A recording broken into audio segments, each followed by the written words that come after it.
So, we've begun to explore the cast of characters that serves us well. We're also going to start to get acquainted with those little buggers who show up who are not so welcome, our saboteurs. Those are the parts of our psyches that are not always working in our favor. Now, in fairness to them, they are there to protect us, they're there to keep us safe.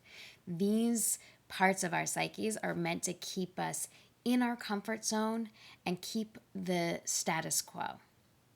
Now, the status quo is fine for keeping you safe. However, we're all here because we want to be growing and expanding.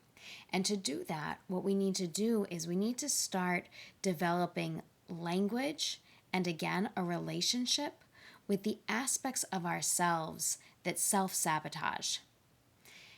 We all have them, and they show up in different ways, but some of them are somewhat predictable.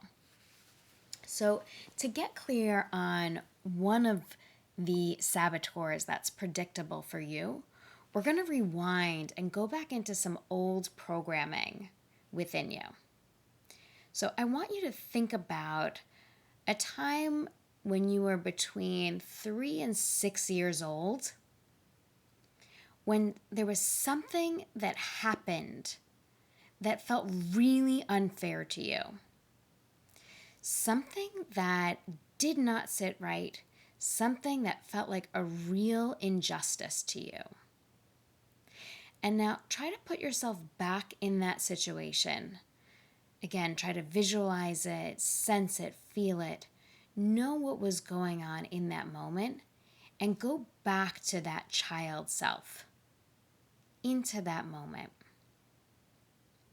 And as you arrive in that place, I want you to get into your child mind and listen to what it is that you're screaming in that moment.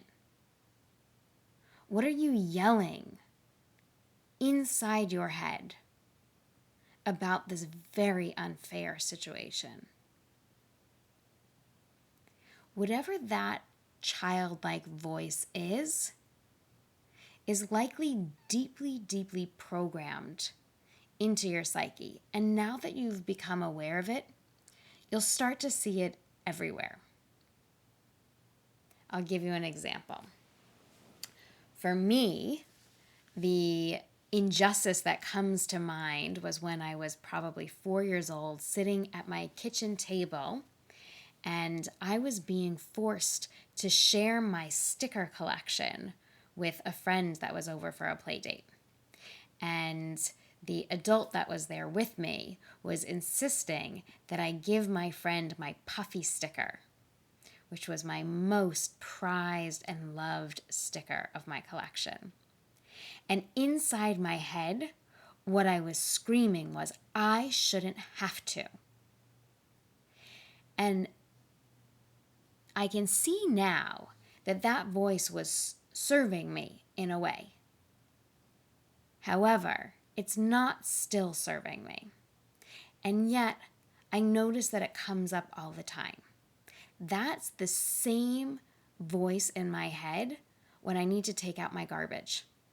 That's the same voice in my head anytime I have to do something that I don't want to do.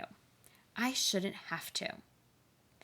And by being able to recognize what that excuse is and how it shows up all the time, I take the thing that is subconscious and bring it to my conscious mind such that I can now replace it.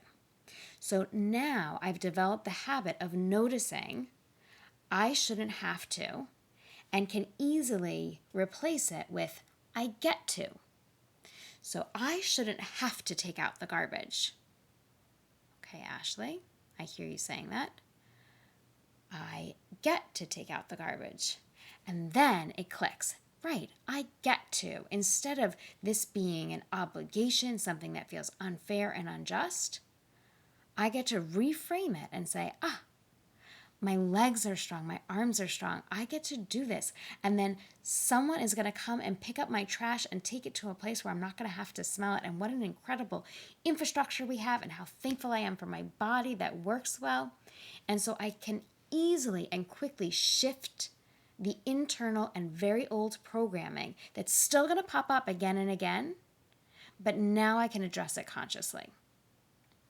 So take a moment now and think about, what were you screaming in your head when you were 3 to 6 years old and experiencing a moment that felt really unfair and unjust to you?